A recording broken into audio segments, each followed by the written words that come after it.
네, 시청자 여러분 반갑습니다. 더정정치연구소 정호진입니다. 오늘 이 시간은요, 오봉석 커머스TV 대표 오봉석 우리 평론가님 모시고요. 지난 일요일, 우리나라 시간 22일, 현지 시간 21일 벌어졌던 미국의 이란 핵시설 3곳에 대한 폭격, 이란 본토 공격과 관련돼서 오늘 함께 얘기 나눠보겠습니다. 자, 이게 참 너무나 깜짝 놀랄 일이었어요. 미국이 특히 트럼프 대통령이 이란에게 2주의 시간을 주겠다고 했는데 이틀 만에 이란의 핵시설 3곳에 대해서 폭격을 했습니다. 이란 본토를 공격하는 정말 놀라운 일이 있었습니다. 참 이상한 전쟁이라는 생각이 드는데 오늘 키워드를 한번 좀 살펴봤으면 좋겠습니다. 그래서 첫 번째 이상한 전쟁이다라는 생각이 들었습니다. 좀 어떻게 보십니까? 우리 국내 언론은 이스라엘 이란 전쟁이라고 표현을 많이 하는데 제가 이제 같은 기간 한 보름 기간 동안 외신을 거의 매일 살펴봤는데요. CNN, BBC 포함해서 외신에서는 워라는 표현을 쓰지 않습니다. 워라는 표현을 안 썼어요? 외신의 그 공식적인 표현은 뭐냐면 이스라엘 이란 컨플릭트가 이제 충돌이라는 뜻 아니겠습니까? 이상하다. 왜 국내 언론과 다르게 외신에서는 전쟁이라는 월을 쓰지 않고 충돌이라고 표현했을까? 여기에 이 전쟁의 성격이 좀 담겨 있다고 좀 생각이 들고요. 지리적으로 이제는 좀 많이 나와서 아시겠지만 이스라엘과 이란은 무려 1200km 정도의 거리가 떨어져 있는 나라입니다. 우리로 따지면 서울에서 부산이 한 450km 되잖아요.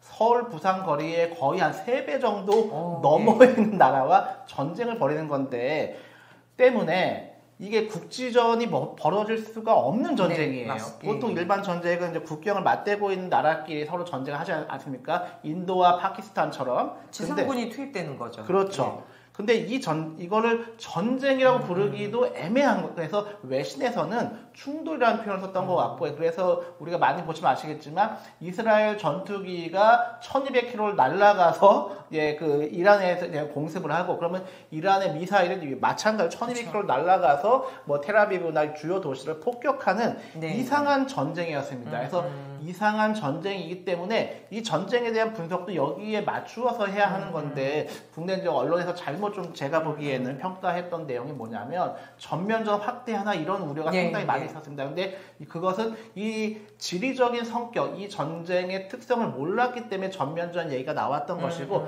전면전 할 수가 없는 전쟁이었어요. 그래서 이 전쟁은 오히려 소모전으로 치달을 가능성이 높았던 전쟁이었고요. 그래서 누가 먼저 소모전에서 패배하냐 이것이 이 전쟁의 관전 포인트였다. 첫 번째로 이렇게 말씀드리고 싶습니다. 근데 또 한편으로는 또 키워드가 뭐냐면 전투에서 이기고 전장에서 패배했다 이런 얘기가 사실 있거든요. 이게 사실은 지금 또 트럼프가 또 자기가 중재했다 해가지고 24시간 멈추고 이란이 24시간 이스라엘 멈추고 등 했는데 사실 또 그 상관에 이스라엘이 또 공격해가지고 트럼프가 F가 들어가는 요구를 공식적으로 또 하고 뭐 이러기도 했습니다. 네타냐후를 향해서 F가 들어가는 거를 아예 기자들 앞에서 얘기하더라고요. 전투에서 이기고 전쟁에서 패배했다. 이거는 어떤 의미일까요? 일단 전투와 전쟁에 대해서 약간 좀 설명을 드리면 전투라 함은 좀 그 하위 개념인 거죠. 하위 개념에서의 어떤 교전을 전투라 하고 전술적 개념입니다. 전쟁이라 하면 좀 상위 개념이죠. 그래서 전략에 해당하는 겁니다. 최종적인 승리는 전쟁이라고 할 수 있겠죠. 일단 약간 초등학생답긴 하지 물론 전쟁에서 누가 승자냐를 논하는 것 자체가 되게 비인도적입니다. 전쟁은 살상을 수반하고 민간인의 어떤 막대한 피해가 있기 때문에 모두가 패자이죠. 그럼에도 불구하고 지금 언론에서 이런 논의를 많이 하기 때문에 제가 말씀드리자면 전투는 당연히 이스라엘이 이겼습니다. 그리고 이란은 당연히 전투에선 패자죠. 그러나 전쟁에서도 그럼 이스라엘이 승자고 이란이 패자냐? 그렇게 볼 수는 없다는 말씀을 드리는 것이고요. 원인은 지금 언론에서는 이란 핵 개발이 이 충돌과 전쟁을 우리나라에서는 전쟁이라고 표현하기 때문에 그냥 전쟁이라고 그냥 표현하겠습니다. 이란 핵 개발이 핵심인 것처럼 보여지고 있지만 실제로는 그것이 핵심 원인이 아니다라고 하는 것에 있고요. 그것은 미국 정부가 잘 보여주고 있어요. 미국의 정보 당국이 이란 핵 개발의 징후에 대해서 부정적 의견을 냈더니 트럼프가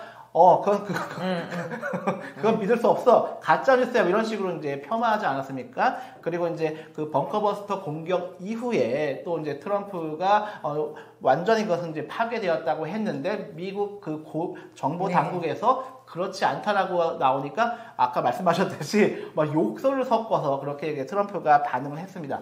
즉 요점은 이란이 핵 개발을 했냐 안 했냐가 이 전쟁의 핵심이 아니다라고 하는 것을 첫 번째로 좀 말씀드리고 싶습니다. 한편에서는 또 그런 얘기도 있었어요. 지금 벙커버스터를 비롯해서 세 곳의 핵시설을 폭격을 했는데 이게 핵 개발을 하는 데 있어서 치명적이지 않다. 거기가 네. 굉장히 깊이 파여 있기 때문에 치명적이 않다라는 분석이 있었는데 또 이란 당국은 뭐 좀 치명적인 걸 입었다. 뭐 이런 약간 지금 미국의 공격과 관련돼서 얘기가 좀 일치되지가 않아요. 그런 네. 측면이 있는 것 같습니다. 이 우크라이나 전쟁이 가장 대표적인데요. 우리 언론이 참 안타까운 게 이 부분이에요. 외신에서 되게 안타까운 게 많이 있습니다. 이 어느 나라나 전쟁을 하면은 자국에 유리하게 보도를 하게끔 유도합니다. 그래서 우리 쪽 자국의 피해는 축소하고 적국의 피해는 과장하는 게 일반적인 건데 우리 한국 언론은 그걸 잘 구분을 못하는 것 같아요. 그래서 마찬가지로 이란의 경우에서도 그 초기에는 벙커버스터 공격의 피해가 지상 부분의 피해만 있었다라고 했는데 트럼프가 종전 휴전을 선언한 이후에 비로소 말로 완전 180도 바꾸어서 거기에 피해가 있었다라고 이란 정부가 발표하지 않습니까? 이건 매우 정치적인 겁니다. 트럼프만 정치적인 게 아니고요. 이스라엘 당연히 정치적이고 이란도 정치적인 다 본인들의 셈법이 있는 겁니다. 약속 대련? 그래서 우리나라에서는 약속 대련이라고 하는 표현들이 가장 많이 언론에 등장하는데 네. 저는 오늘 클라우제비츠라고 하는 그 전략가의 네. 이름을 좀 설명을 드리고 싶습니다. 클라우제비츠는 그 독일의 전신이었죠. 그 전신이었던 비스마르크에서 그 군사 전략가였고 우리 동양 쪽에서는 손자병법은 많이 들어보셨을 거예요. 근데 이제 서양 쪽에서는 클라우제비츠의 그런 전술, 전략, 전쟁 이런 거가 많이 좀 인용이 된다고 하네요. 근데 이 클라우제비츠가 바라보는 전쟁의 기본 성격은 국가의 총동원 체제, 총력전이다라고 하는 것이 이 클라우제비츠의 기본적인 전쟁의 관점입니다. 즉 요약하면 현대 전쟁은 아까 말씀드린 누가 전투에서 승리하냐가 중요한 게 아니라 전쟁이라고 하는 상위 개념에서 보았을 때에는 끝까지 누가 버티냐가 전쟁의 승패를 좌우한다라고 하는 것이 클라우제비츠의 그러한 그 판단이거든요. 저는 이것이 이번 그 이스라엘, 미국, 그리고 이란 이 3개국 간에서 벌어졌었던 이 전쟁에서도 그대로 적용된다. 이렇게 말씀을 좀 드리고 싶습니다. 아니, 몇 가지 좀 더 좀 질문 드리고 말씀 나눴으면 하는 부분이 있는데요. 한간에는 지금 이 미국이 이란의 핵시설을 공격한 것 중에 트럼프의 그 결정 중에 여러 요인이 있겠지만 무엇보다도 국내가 굉장히 시끄러웠지 않았습니까? 네, 맞습니다. 뭐 캘리포니아 같은 경우는 주 방위군이 투입되고 지금 미국 네. 전역으로 시위가 확산되고 있는데 그 와중에 공격하자마자 그런 기사가 싹 사라졌습니다. 맞습니다. 그리고 이스라엘 네타냐후 같은 경우도 굉장히 불안한 상태예요. 네. 거기는 총리직에서 내려오면 바로 즉시 구속되는 상황입니다. 그래서 그러니까 미국도 그렇고 이스라엘도 그렇고 국내 정치용으로 전쟁을 활용한 게 아니게 사실 굉장히 좀 고전적인 수법, 나쁜 수법이긴 한데 그런 비판도 사실 있거든요. 전적으로 맞습니다. 클라우제비치는 아까 첫 번째 말씀드린 게 국가 총동원 체제고 두 번째 역시 중요한 게 전쟁은 기본적으로 정치적 목적을 달성하기 위한 중요한 수단을 전쟁으로 상정하고 있습니다. 그래서 당연히 정치적 노림수가 있는 것은 너무 당연한 것입니다. 그래서 말씀하셨듯이 트럼프 같은 경우는 지금 그 캘리포니아를 포함해서 저는 그 영화 시빌 워가 너무 이렇게 오버랩 됐어요. 시빌 워라고 하는 영화 혹시 찾아보시면 아시겠지만 미국이 서부군과 남부군으로 교전을 벌입니다. 그래서 마지막 엔딩 장면은 너무나도 트럼프를 연상하게 하는 대통령이 사살당하는 것이 시빌 워라고 하는 그 영화의 기본 골자였는데 그 영화의 직전까지 오버랩 되는 순간에 벙커버스터 폭격을 전격적으로 했죠. 마찬가지로 지금 네타냐후의 경우에도 저는 개인적으로 네타냐후는요, 2차 세계대전을 일으켰던 그 히틀러 이후 가장 악마적인 정치인은 전 네타냐후라고 생각을 합니다. 네. 네타냐후 자기가 정치적으로 몰리니까 처음에 이제 가자지구와의 그런 네. 어마어마한 전쟁, 살상을 벌였고 가자지구에 지금 6만여 명의 민간인이 지금 살상되었다고 합니다. 그리고 또 이번에 그 의회에서 단 한 표차 네, 부결로 한 표차 본인이 부결로. 기사회생한다. 그러니까 네타냐후가 이란에 대한 그런 공습을 단행했고 이것은 마찬가지로 본인들의 정치적 목적을 달성하는 데 있어서 전쟁이라고 하는 중요 수단을 이용했다. 그게 맞습니다. 그 한 말씀 더 드리면 트럼프 2기 출범했을 때요. 트럼프가 취임사에서 했던 얘기가 세계 평화의 조정자가 되겠다라고 얘기를 했었어요. 네. 근데 이게 5개월 만에 조정자가 아니라 국제 깡패로 국제 깡패 두목으로 등극한 게 아닌가 네. 이런 생각이 들 정도였고요. 이게 미국에서도 지금 논란이 심각하게 탄핵 얘기가 나오고 있습니다. 네, 왜냐하면 미국은 전쟁을 하게 되면요 무조건 의회 승인을 받아야 되는데 의회 승인을 패싱을 해버렸어요. 네. 그래서 민주당이 이거는 탄핵 사유다라고 얘기하고 있고 공화당 내에서도 이건 좀 심하다 얘기가 네. 되고 있고 이게 지금 국제법을 어겼습니다. 특히 유엔 안전보장 이사회 상임이사국이에요. 이 상임이사국이 세계적인 어떤 무력 충돌 이런 부분들을 최대한 제어를 하고 평화를 앞장서야 되는데 본인 스스로가 지금 국제법 다 무시하면서 이렇게 나왔다? 명분도 없고 국내적으로도 의회 승인도 안 받고 패싱했다? 여기도 탄핵되는 거 아닌가? 그런 생각이 좀 들었습니다. 근데 저는 개인적으로는 이번 그 트럼프의 정치적 노림수는 어느 정도 성공했다고 봅니다. 그러니까 처음에 벙커버스터 공격을 했을 때에는 미국 내에서도 방금 말씀하신 탄핵 이런 게 나왔지만 조기 종식했어요. 그러니까 왜 트럼프가 F자 들어간 욕을 할 정도 그렇게 강경하게 막 저 기자는 뭐 이런 그런 표현을 좀 깜짝 놀랐는데 개처럼 버려져야 한다 이런 누가 봐도 너무 저렇게까지 그 강경한 표현을 왜 썼을까 이유가 있어요. 트럼프는요. 이 전쟁에 절대 빠지면 안 돼요. 이 수렁에 빠지면 본인의 정치적 인생이 끝난다는 걸 본인이 너무 잘 알고 있고 가장 신속한 시간에 이 전쟁을 종결해야 하는 것이 트럼프의 정치적 노림수입니다. 때문에 그것에서 다른 정부, 그 정보기관의 정보라든가 언론의 질문 이런 것들을 초반에 제압하기 위해 그렇게까지 욕설을 퍼붓는 것이 바로 이제 트럼프였던 것 같고 그 트럼프의 노림수가 어느 정도 저는 먹혔다라고 좀 생각이 듭니다. 아니 그래서 저는 트럼프 1기 외교 전략을 미치광이 전략이라고 했는데 2기 들어서는요 이 미치광이 전략이 있어요. 전략은 사라지고 미치광이만 나왔다. 네. 이런 생각이 들 정도였습니다. 네. 자 그럼 다음 키워드 다국화인데요. 다국화 한번 좀 설명해 주시죠.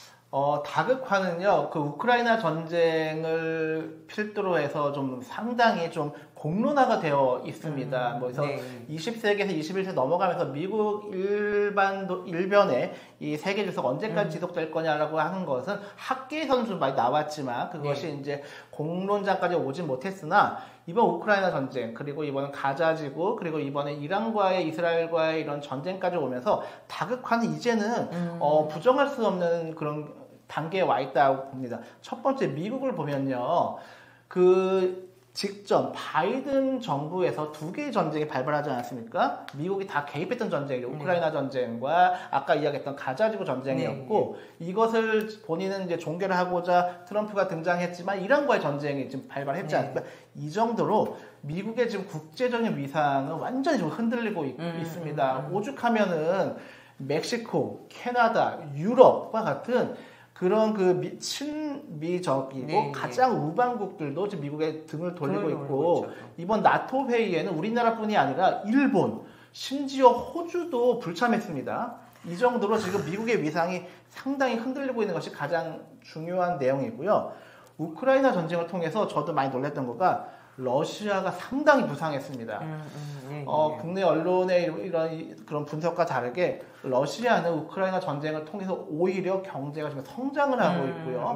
푸틴의 지지율은 더 높아지고 있습니다. 해서 지금 트럼프는 중국만 잡겠다고 해서 미중 패권 전쟁만 우리가 보고 있으나 중국은 물론이고 러시아의 등장이 상당히 좀 무섭게 다가오고 있고요. 여기에 인도, 남미에는 브라질, 적어도 이러한 5개국을 중심으로 한 세계가 다극화 세계로 재편되지 않을까 하는 것이 이미 공론장에서 많이 이야기되고 있습니다.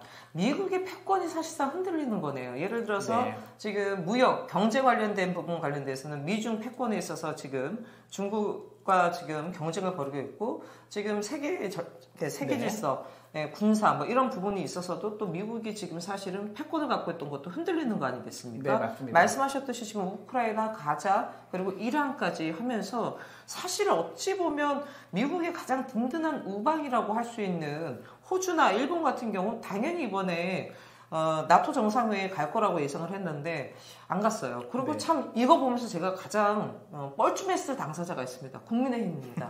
이재명 대통령 안 간다고 네. 막 목청 높여 핏대 세우더니 호주, 일본 안 갔어. 그러니 뻘쭘해진 거죠. 네. 참 그런 거 보면서 제가 보기에는 국민의힘 참 현실적인 감각도 없고 오로지 흠집내기만 있구나 이런 생각이 들었습니다.